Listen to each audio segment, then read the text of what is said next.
Encontré mi propio certificado de defunción sobre la mesa. Y la fecha era mañana. Y aquello solo era el principio. La sirena de la ambulancia no sonaba para nadie más que para mí. El sonido se filtraba por las paredes de mi habitación, aunque yo no estaba herido. Todavía. La luz roja entraba por las cortinas como si quisiera marcarme la piel. Bajé las escaleras despacio, sintiendo el crujido de cada peldaño, y encontré el comedor vacío. Los platos seguían calientes, pero las sillas, una estaba caída. En el salón, mi padre hablaba por teléfono. No me vio o fingió no verme. Mañana, a primera hora. Que parezca un accidente, dijo, con voz baja pero cortante. Un silencio. Luego, más bajo aún. Sí, todo está listo. Nadie sospechará. Quise entrar y preguntarle qué demonios significaba, pero mis piernas no respondieron. Miré el reflejo en el cristal de la ventana. Mi padre sonreía. Esa sonrisa no la conocía. Al salir a la calle, un coche negro estaba aparcado frente a casa. El motor encendido, los cristales tintados. Me observaban, lo sentí. Mi teléfono vibró en el bolsillo. Un mensaje anónimo. No te sientes a cenar. No confíes en él. Me giré hacia la ventana del salón. Mi padre levantó la copa de vino como brindando conmigo desde el otro lado del cristal. Un brindis a través del vidrio, con esa misma sonrisa desconocida. Los pasos me llevaron, sin pensar, hacia el parque al final de la calle. El aire olía a lluvia y metal. Encendí un cigarrillo, aunque hacía años que no fumaba. Miré la pantalla del móvil. Otra notificación. Misma voz anónima. Corre. Ya. Sentí que algo invisible me empujaba a huir, pero otra parte de mí quería volver y exigirle explicaciones. Entre esos dos impulsos, me quedé quieto. Un trueno estalló sobre mi cabeza. Empecé a pensar. ¿Cuándo empezó todo esto a torcerse?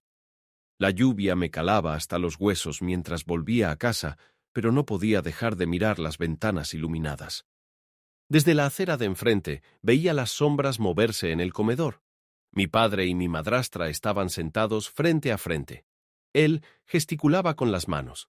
Ella mantenía la mirada baja, como si temiera levantarla.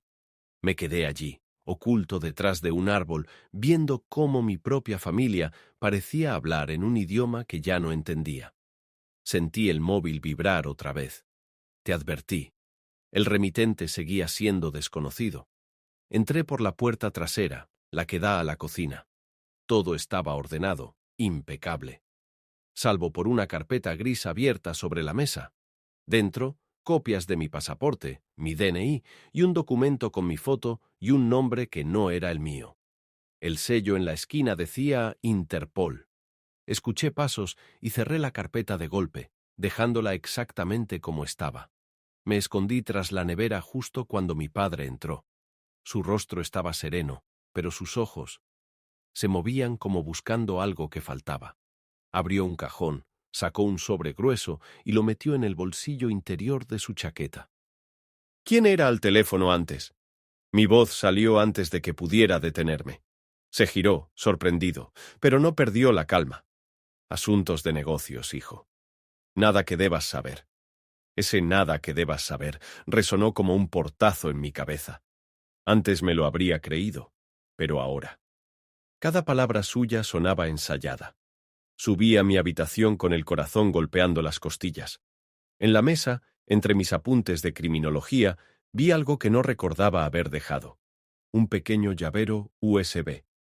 No tenía etiqueta. Lo guardé en el bolsillo, intentando que mis manos no temblaran. Esa noche no dormí. Escuché el sonido del coche negro arrancando cerca de las 3 de la madrugada. A través de la rendija de la cortina, vi a mi padre subirse y desaparecer en la lluvia. No quise seguirlo. O quizá no me atreví. En la penumbra, recordé un momento de hacía 2 semanas.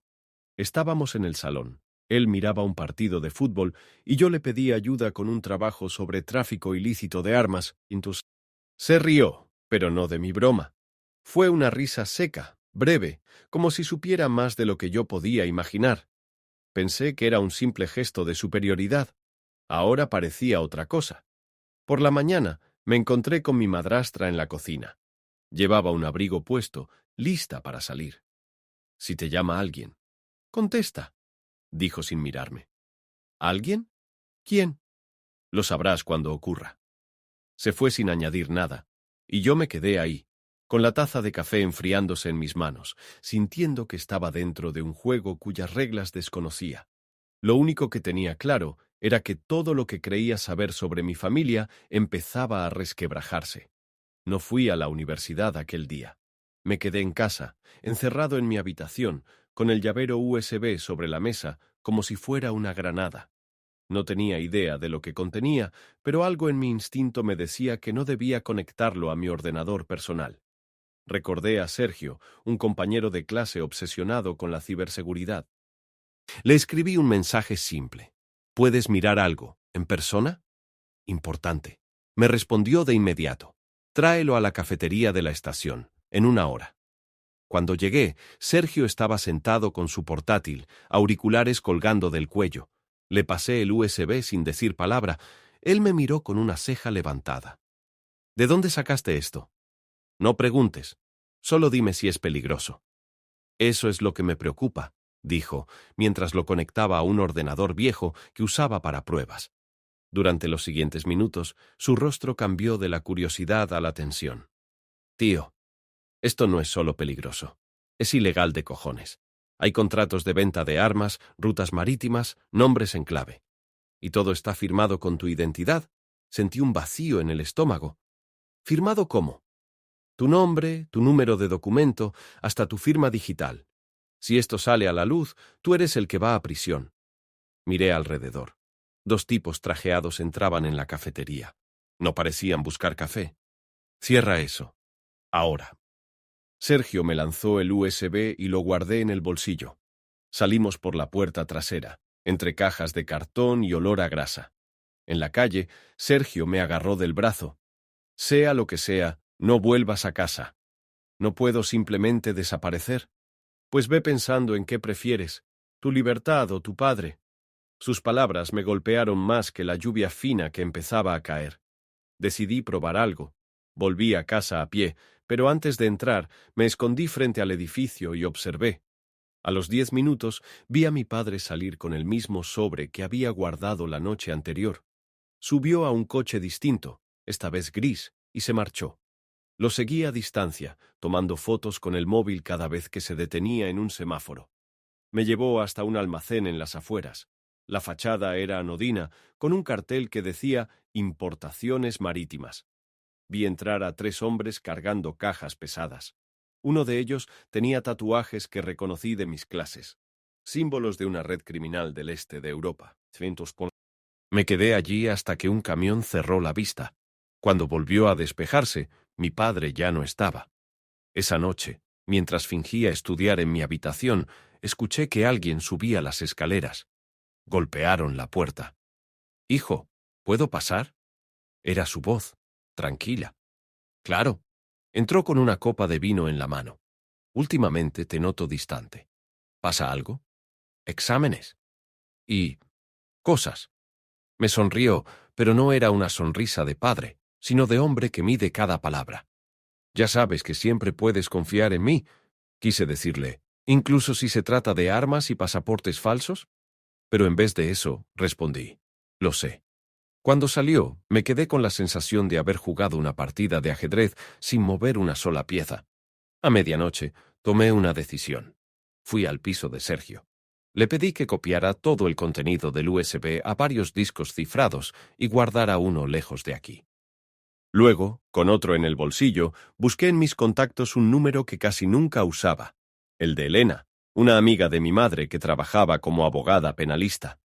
«No sé si esto es legal», le dije al teléfono, «pero necesito que vea algo». Quedamos para el día siguiente. Colgué y me miré en el espejo del baño de Sergio. Tenía la cara pálida, los ojos hundidos, y algo más.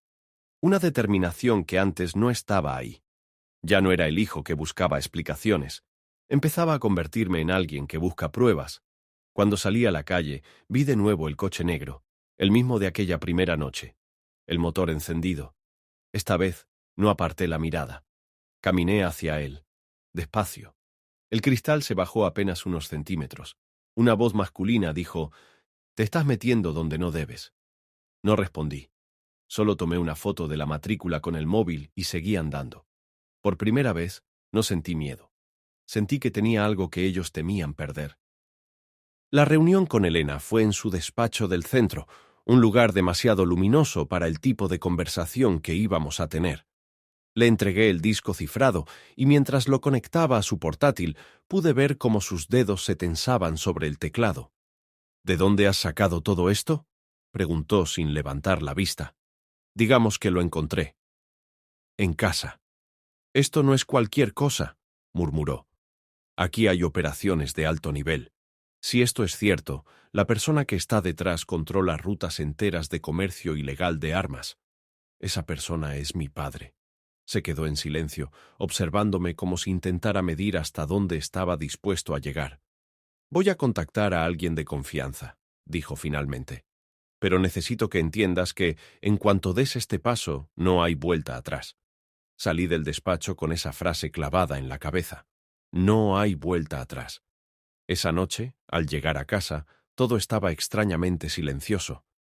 Mi madrastra no estaba, y la luz del despacho de mi padre se filtraba por debajo de la puerta. Toqué 2 veces y entré. Él estaba sentado, revisando papeles, y sobre la mesa reconocí el mismo sobre que había visto tantas veces. «¿Trabajas demasiado, no?», intenté sonar casual. «Los negocios no esperan, hijo». Me hizo un gesto para que me acercara.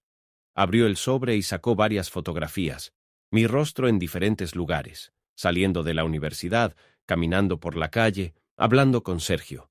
Una foto tomada desde un coche, el día que me acerqué al vehículo negro.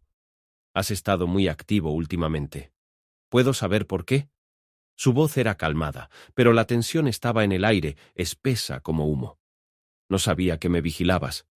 Es por tu seguridad. El mundo es peligroso». Me sonrió. Yo no pude devolverle la sonrisa. 2 días después, me citaron en un aparcamiento subterráneo. Elena me dijo que allí me encontraría con contactos que podían ayudarme. Cuando llegué, un hombre alto, trajeado, me indicó que subiera a un coche gris. Me senté en el asiento trasero. «Así que tú eres el hijo», dijo sin mirarme. «¿Del sospechoso?». «Sí». «Pues ahora eres también el cebo». No tuve tiempo de reaccionar. El coche arrancó y en cuestión de minutos estábamos fuera de la ciudad. Me llevaron a un almacén vacío, donde me dejaron en una sala sin ventanas. Pasaron horas. El silencio pesaba. Finalmente, la puerta se abrió. Era mi padre. «No me gusta que juegues a policía», dijo, acercándose. «Te lo advertí toda tu vida. Confía en mí y estarás a salvo». Y mi muerte también estaba en ese plan de protección. Escupí las palabras sin pensar. Su rostro se endureció. Me dio una palmada en el hombro, como si la conversación hubiera terminado. Salió y los hombres de traje me devolvieron a la ciudad al amanecer, dejándome en una calle vacía, sin teléfono, sin cartera. Caminé durante horas hasta llegar a casa.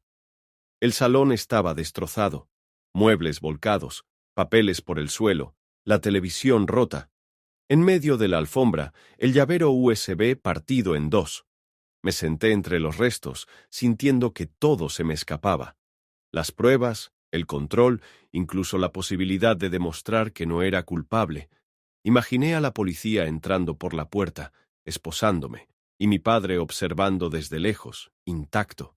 En el reflejo roto de un espejo, vi mi propio rostro fragmentado. 3, 4, 5 versiones de mí mirándome al mismo tiempo. No supe cuál de todas era el verdadero. La llamada llegó esa tarde. Elena, con la voz alterada. «No puedo ayudarte más. Nos han cortado el acceso. No me llames». La línea se cortó. Sentí un vacío absoluto. Salí al balcón y miré la calle. El coche negro estaba allí de nuevo. Esta vez no se molestó en esconderse. El conductor me miraba directamente. Durante un instante pensé en saltar desde el balcón y correr sin rumbo, pero no lo hice. Me quedé allí, bajo la llovizna, sintiendo cómo la impotencia me aplastaba. Ya no era un juego, ya no había investigación. Solo quedaba el hecho de que mi padre había ganado esta partida, y yo estaba al borde de romperme. En la oscuridad de mi habitación, con las luces apagadas, escuché la puerta principal abrirse. Su voz, ligera. «Buenas noches, hijo». No respondí. Ni siquiera respiré fuerte. Cerré los ojos y supe que estaba en el punto más bajo posible. El lugar del que no se sale igual. Si es que se sale. Pasé 2 días sin salir de mi habitación. No porque tuviera miedo de lo que podía haber afuera, sino porque no quería enfrentarme al hecho de que adentro había algo peor. Mi padre actuaba como si nada hubiera pasado. Me dejaba bandejas de comida en la puerta, silbaba mientras hablaba por teléfono, y a veces, al pasar por el pasillo, se detenía un segundo más de lo necesario frente a mi puerta. El tercer día, la voz que rompió el silencio no fue la suya. Era un golpe suave, y luego el susurro urgente de mi madrastra. «Abre». Me asomé y la vi con el abrigo mojado y un sobre en la mano. «No tenemos tiempo». «Esto es lo que queda», me dijo, metiéndome el sobre en el bolsillo sin entrar. «¿Qué es?» «Pruebas. Pero no para ti. Para ellos». Quise preguntar quiénes eran ellos, pero ella ya bajaba las escaleras. Antes de cerrar la puerta, me dejó una última frase. «Deja de pensar que es solo entre tú y él». Esa noche abrí el sobre. Dentro había un mapa marítimo con rutas marcadas en rojo y azul, recortes de periódicos sobre atentados en distintos países y una lista de empresas pantalla, todas registradas en paraísos fiscales. En la esquina, un sello. Departamento de Justicia D.E.E. UU. Me quedé mirando el sello largo rato. Esto ya no era un simple ajuste de cuentas familiar. Mi padre no estaba operando solo para enriquecerse. Estaba alimentando algo mucho más grande. Un sistema que mataba gente en lugares donde nadie se enteraba. A la mañana siguiente decidí que necesitaba un aliado que no estuviera contaminado. Sergio era demasiado visible. Elena estaba fuera del juego. Así que pensé en Clara, una estudiante de intercambio que conocí en la facultad. Su padre trabajaba para la embajada de E.U. en Madrid. La encontré en una biblioteca con su portátil abierto. Me senté frente a ella y le pasé el mapa. «Necesito que esto llegue a la persona más alta que conozcas. Y que confíes». Me miró como si estuviera loco, pero no apartó la vista del mapa. «¿Sabes lo que es esto?» «Sé que, si lo ignoro, va a morir más gente». Clara cerró el portátil y guardó el mapa en su mochila. «No me llames. Te contactaré yo». Los días siguientes fueron una mezcla de espera y vigilancia. El coche negro desapareció, pero en su lugar vi nuevas caras rondando la manzana. Algunos fingían ser repartidores, otros turistas. Yo fingía no verlos, pero cada paso mío estaba medido. Una noche, Clara me envió un mensaje cifrado. Lugar seguro. Mañana, 18:00. La dirección era un piso en el centro, cerca de la Gran Vía. Cuando llegué, me recibió un hombre de mediana edad, traje sin corbata, mirada directa. «Soy el agente Miller. Trabajo con la Oficina de Control de Tráfico de Armas del FBI. Clara nos ha contado tu situación. Me pidió que relatara todo, desde el mensaje anónimo hasta el sobre que me dio mi madrastra. No me interrumpió ni una vez. Cuando terminé, sacó un dossier de su maletín. Dentro había fotos de almacenes, nombres de barcos y mi padre, sonriendo en una cena con hombres que reconocí de las imágenes de Sergio. «No es solo un líder de red», dijo Miller. «Es un facilitador. Sin él, gran parte del armamento no llega a destino. Entonces arréstenle. Necesitamos algo más sólido que papeles. Necesitamos que lo vinculemos directamente con la entrega. Y aquí es donde entras tú». La palabra infiltrarte nunca se pronunció, pero estaba implícita. Me explicaron que había un envío previsto para dentro de 10 días. Si podía obtener pruebas del intercambio, su captura sería irrefutable. Volví a casa esa noche con una mezcla de adrenalina y miedo. Mi padre estaba en el salón, viendo las noticias. Me miró como si quisiera leerme la mente. «Te noto. Diferente», dijo. «Será por los exámenes», respondí, y subí a mi habitación antes de que pudiera decir nada más. Al cerrar la puerta, me quedé apoyado en ella. Ya no pensaba en mi padre como un hombre que me había traicionado. Lo veía como un engranaje que debía sacar de un sistema que mataba en silencio. Y aunque parte de mí aún quería respuestas, la otra parte sabía que, cuando todo acabara, no las iba a necesitar. Por primera vez, mi objetivo no era sobrevivir, era detenerlo. El plan comenzó a tomar forma 3 días después, en un lugar donde nadie nos prestaría atención. Una fiesta universitaria en un ático del centro. Música alta, gente bailando, copas que se llenaban solas. Y yo, pegado a la barandilla, observando a Clara abrirse paso entre la multitud para llegar hasta mí. «El envío se adelanta», dijo casi sin mover los labios. «5 días». «¿Cómo lo sabes?» Mi contacto en la embajada interceptó un mensaje. «Tu padre ha cambiado la fecha y ha añadido un nuevo punto de entrega». Su tono era firme, pero yo podía sentir la urgencia. El plan que Miller había trazado tenía que ajustarse. En un rincón del ático, entre risas y humo, apareció Miller. El traje oscuro lo hacía parecer fuera de lugar, pero nadie reparaba en él. Se unió a nosotros con una copa en la mano para disimular. «Tenemos una ventana muy pequeña», dijo. «Necesitamos que estés en ese almacén como parte del equipo de carga. Clara te conseguirá la acreditación falsa». Lo dijo como si no hubiera riesgo, pero en mi cabeza ya veía la escena.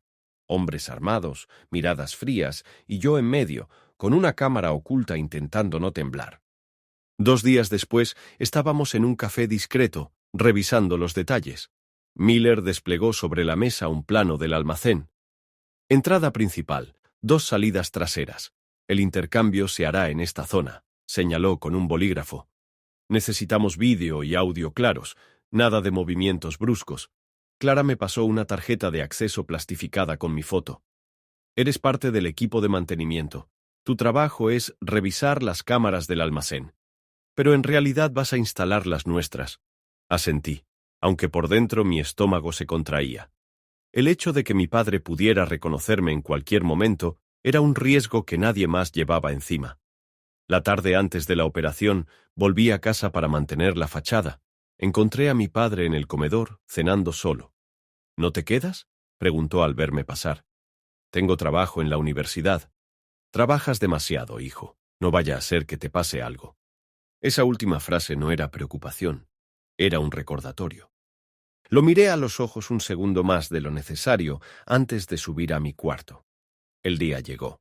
Vestido con un mono azul y una gorra que ocultaba parte de mi cara, me presenté en el almacén junto a otros trabajadores. La acreditación falsa pasó el control sin problemas. Dentro, el olor a metal y aceite era tan fuerte que casi podía saborearlo. Me moví entre cajas y contenedores instalando las microcámaras según las indicaciones que recibía por un pequeño auricular. Todo parecía bajo control. Hasta que escuché una voz que heló mi sangre. «¿Qué hace aquí?». Era mi padre, hablando con otro hombre a pocos metros. Me giré lo justo para verlo, su silueta recortada contra la luz de una lámpara industrial. Fingí estar concentrado en una caja de herramientas y seguí mi trabajo. «Es nuevo», respondió alguien. Lo pidió el jefe de mantenimiento. Hubo un silencio breve y luego pasos que se alejaron. A medianoche, las luces se atenuaron. Entraron 3 camiones y con ellos hombres armados. Vi cómo mi padre estrechaba la mano de un tipo corpulento y le entregaba un maletín. Mi cámara captó cada segundo. Las cajas se cargaban con precisión militar. «Tenemos lo que necesitamos», susurró Miller en mi oído. «Sal de ahí». Me dirigí hacia la salida trasera, pero una voz familiar resonó detrás de mí. «Hijo». Me detuve. Girarme era admitir que estaba allí por algo más que mantenimiento. No girarme podía significar una bala en la espalda. Elegí girarme. Y vi esa sonrisa. La misma del cristal la primera noche. El silencio entre nosotros duró apenas un segundo, pero lo sentí como una eternidad. Mi padre se acercó despacio, sin apartar los ojos de mi cara. «No esperaba verte aquí», dijo con una calma que me resultó más amenazante que cualquier grito. «Trabajo es trabajo», respondí, intentando que mi voz no delatara el latido descontrolado de mi corazón. Miró a su alrededor, evaluando si alguien nos observaba. Luego se inclinó apenas, lo suficiente para que sus palabras fueran solo para mí. Si estás aquí por mí, recuerda que la sangre no se traiciona. Me quedé inmóvil. Dentro del auricular, la voz de Miller irrumpió. Sigue caminando. No le contestes. Tenemos todo grabado. Pero en vez de seguir, avancé un paso hacia él. La sangre también se pudre, murmuré. No respondió. Solo me observó con esa expresión que mezclaba orgullo y amenaza, y luego dio media vuelta para unirse al grupo que cerraba la última transacción. La puerta trasera estaba a pocos metros cuando escuché un grito. ¡Policía! Nadie se mueva. Luces cegadoras inundaron el almacén. Agentes armados entraron desde todas las direcciones. El estruendo de botas y órdenes gritadas rebotaba contra las paredes metálicas. Los hombres de mi padre levantaron las manos. Algunos demasiado tarde. Vi a Miller avanzar con chaleco antibalas, apuntando a los camiones. Clara estaba detrás de él, con un equipo que incautaba las cajas. Todo se movía rápido, como una escena que había ensayado 1000 veces, pero que ahora ocurría de verdad. Mi padre, sin embargo, no parecía sorprendido.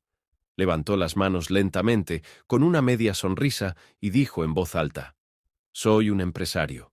No tengo nada que ocultar». Cuando lo esposaron, se giró hacia mí. «No importa lo que digas. Nadie te creerá», me dijo, bajo, como si fuera un secreto solo nuestro. Quise responder, pero Miller intervino. «Oh, le creerán. Ya lo han hecho». Señaló las cámaras ocultas que colgaban de las vigas, todas transmitiendo en directo a una sala de control improvisada. El gesto de mi padre cambió apenas un instante, lo suficiente para mostrar que no lo había previsto. Los agentes comenzaron a sacar a los detenidos, escoltándolos hacia los vehículos policiales. Afuera, la calle estaba acordonada, llena de curiosos que grababan con sus móviles. Los flashes de las cámaras iluminaban la escena como una tormenta artificial.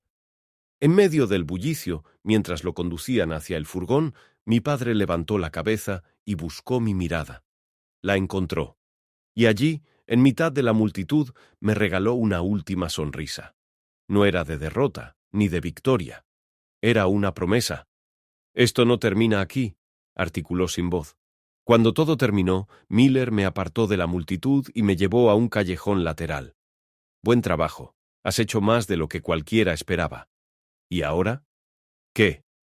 «Ahora declaras. Luego desapareces un tiempo». Miré hacia la calle, donde mi padre era metido en el vehículo, rodeado de cámaras y gritos. Por un instante imaginé quedarme allí, observando cómo se lo llevaban, pero di media vuelta y me alejé, dejando que la multitud engullera su figura. No sentí triunfo, solo un extraño vacío, como si hubiera cortado un cable que me mantenía unido a algo. Incluso aunque ese algo fuera tóxico. En el auricular, la voz de Clara fue la última de la noche. «Está hecho», pero yo sabía que, para mí, nada estaba hecho. Apenas había salido de la sombra de mi padre. Y esa sombra aún se movía detrás de mí. La celda era pequeña, apenas un rectángulo de cemento iluminado por un foco blanco. Lo vi sentado en el banco de metal, las manos esposadas delante, la mirada fija en la pared opuesta. No se movió cuando abrí la ventanilla del cristal. Entre nosotros, solo el vidrio grueso y un teléfono colgado a cada lado. No lo levanté, tampoco él.